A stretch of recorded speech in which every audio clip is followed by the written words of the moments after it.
विशेष सहाय्य योजनेतील सर्व दिव्यांग लाभार्थ्यांसाठी अतिशय महत्त्वपूर्ण अपडेट असणार आहे. कारण राज्य सरकारच्या माध्यमातून एक नवीन शासन निर्णय आला असून एक नवीन निर्णय सुद्धा घेण्यात आला आहे.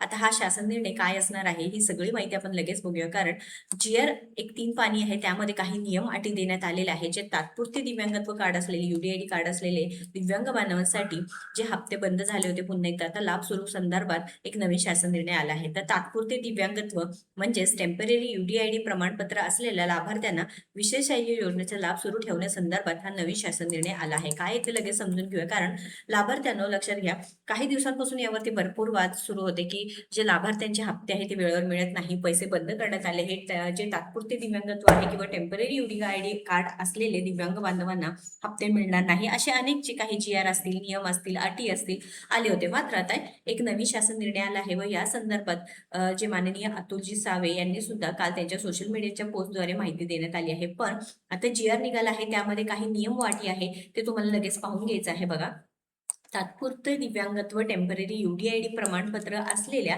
लाभार्थ्यांना विशेष सहाय्य योजनांचे लाभ सुरू ठेवण्यासंदर्भात हे GR आहे. दिव्यांग सक्षमीकरण विभागाकडून महाराष्ट्र शासन अंतर्गत हा GR 17 जून 2026 ला आला आहे. तर यामध्ये प्रस्तावना काय आहे बघूया लगेच. राज्यात दिव्यांग व्यक्तींसाठी अर्थसहाय्य देण्याच्या हेतूने राज्य पुरस्कृत संजय गांधी निराधार अनुदान योजना, वृद्ध व्यक्तींसाठी श्रावणबाळ सेवा, दिव्यांग राज्य निवृत्तीवेतन योजना आणि इंदिरा गांधी राष्ट्रीय दिव्यांग पेन्शन योजना दिव्यांग सक्षमीकरण विभागामार्फत राबवण्यात येते. तर इथे दिनांक 27 मार्च 2026 रोजीच्या सामाजिक न्याय व विशेष सहाय्य विभागाच्या शासन निर्णयात जे तात्पुरत्या स्वरूपात दिव्यांग असलेल्या व्यक्तींना विशेष सहाय्य योजनेचे लाभ थांबविण्यात आले आहेत.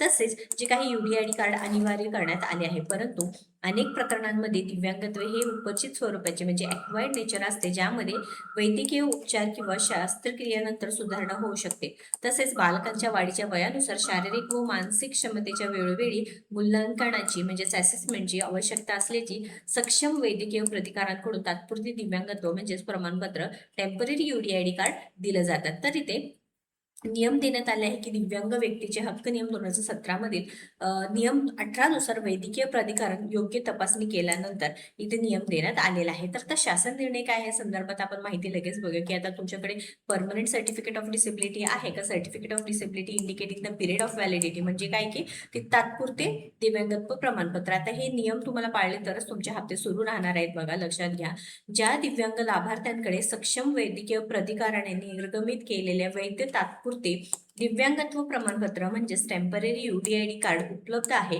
अशा लाभार्थ्यांना त्यांच्या प्रमाणपत्राच्या वैधतेच्या कालावधीपर्यंत पिरियड ऑफ व्हॅलिडिटी विशेष सहाय्य योजनेचे लाभ सुरू ठेवण्यासंदर्भात हा शासन निर्णय आहे. तर बघा, पिरियड ऑफ व्हॅलिडिटी महत्वाचं असणार आहे.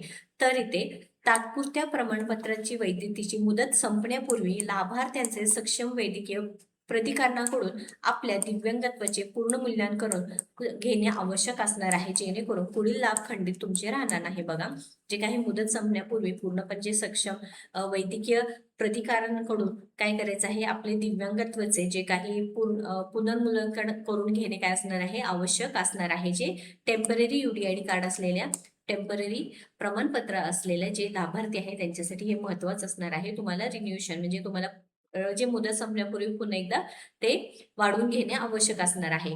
तर हे संबंधित तहसीलदार, नायब तहसीलदार यांचे तात्पुरत्या प्रमाणपत्राची UDID कार्ड वैधतेची पडताळणी स्वावलंबन पोर्टलवरून करून घ्यावी. त्यानंतर महाराष्ट्र माहिती तंत्रज्ञान महामंडळ MHAIT यांनी पोर्टलवर तात्पुरत्या दिव्यांग लाभार्थ्यांचे कालावधी नमूद करण्याबाबत आवश्यक ती कारवाई करावी. म्हणजे काय होईल की जे लाभार्थी आहे त्यांना सुद्धा कळेल की आपले जे काही पोर्टलवर माहिती केल्यानंतर की आपली कालावधी काय असणार आहे किंवा आपली पूर्णपणे माहिती काय असणार हे कळणार आहे. ज्या तात्पुरत्या प्रमाणपत्र म्हणजेच UDID कार्ड वैधता कालावधी नमूद नाही अशा अर्जदारांना कालावधी नमूद असलेल्या प्रमाणपत्र प्राप्त करून घेण्यास सूचित करण्यात आहे. हे काम तुम्हाला नियमितपणे करून घ्यायचं आहे, कारण आपल्याला गरज आहे, आपल्याला या योजनेचा लाभ घ्यायचा आहे. त्यामुळे ज्यांच्याकडे तात्पुरते प्रमाणपत्र UDID कार्ड आहे त्याची जी काही वैधता आहे, एक्सपायरी डेट आहे, कालावधी असणार आहे, ते पूर्णपणे तुम्हाला काय करून घ्यायचं आहे, नमूद नाही तर तुम्हाला नमूद असलेलं प्रमाणपत्र प्राप्त करून घ्यायचं आहे, तरच या योजनेचा तुम्हाला लाभ मिळणार आहे. सामाजिक न्याय व विशेष सहाय्य विभागाने दिव्यांग लाभार्थ्यांच्या अर्जामध्ये तात्पुरते दिव्यांग प्रमाणपत्र कालावधी नमूद करण्याची सुविधा नवीन शासकीय प्रक्रियेचे सुलभीकरण जीपीआर प्रणालीमध्ये उपलब्ध करून द्यावी. तर सामाजिक न्याय व विशेष सहाय्य विभागाचे जे दिव्यांग लाभार्थ्यांच्या अर्जामध्ये ज्यांचे तात्पुरते दिव्यांग प्रमाणपत्र कालावधी नमूद करण्याची सुविधा सुद्धा तिथे करून द्यावी प्रणालीमध्ये, म्हणजे वेबसाईटवरती सांगितलेलं आहे. वरील तरतूद फक्त विशेष सहाय्य योजनेतील तात्पुरते दिव्यांगत्व म्हणजे टेम्पररी UDID कार्ड प्रमाणपत्र असलेल्या लाभार्थ्यांना हे लागू राहणार आहे. बघा, हे असे नियम असणार आहे.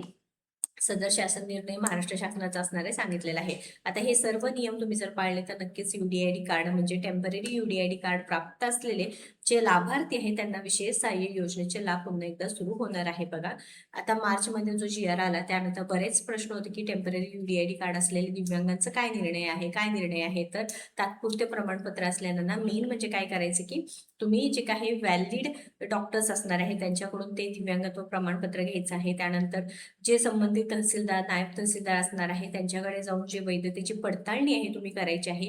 तुम्ही पाठपुरावा केला तरच हे काम होणार आहे, कारण आपल्याला गरज आहे. त्याच्यामुळे आपण इथे पुढे जाऊन काम करायचं आहे आणि वाट बघत बसायची नाही की ह्याची काही लास्ट डेट असणार आहे किंवा तिथे काही नमूद केलं नाही. तिथे नमूद केल्यानंतर काय करायचं आहे की जे नमूद असलेलं प्रमाणपत्र सुद्धा तुम्हाला ते घ्यायचं आहे. अशा प्रकारे महत्त्वपूर्ण अपडेट असणार आहे. लाभार्थ्यांनो लक्षात घ्या, आपल्याला गरज आहे, आपण हे नियम पाळायचे आहेत. कारण सर्टिफिकेट ऑफ डिसेबिलिटी जे टेम्पररी UDID कार्ड मिळतं त्याच्यावर भरपूर काही प्रश्न उपस्थित राहत होते. मात्र आता विशेष सहाय्य योजनेचे पुन्हा एकदा लाभ सुरू ठेवण्यासंदर्भात हा GR देण्यात आला आहे व तो नक्कीच फायद्याचा असणार आहे. महत्त्वपूर्ण अपडेट आहे. जास्तीत जास्त लाभार्थ्यांना शेअर करायचं आहे. पुढील आणि अशाच पुढील अपडेटसाठी आपल्या योजनेत्र चॅनलला हक्काने सबस्क्राईब करायचं आहे. धन्यवाद.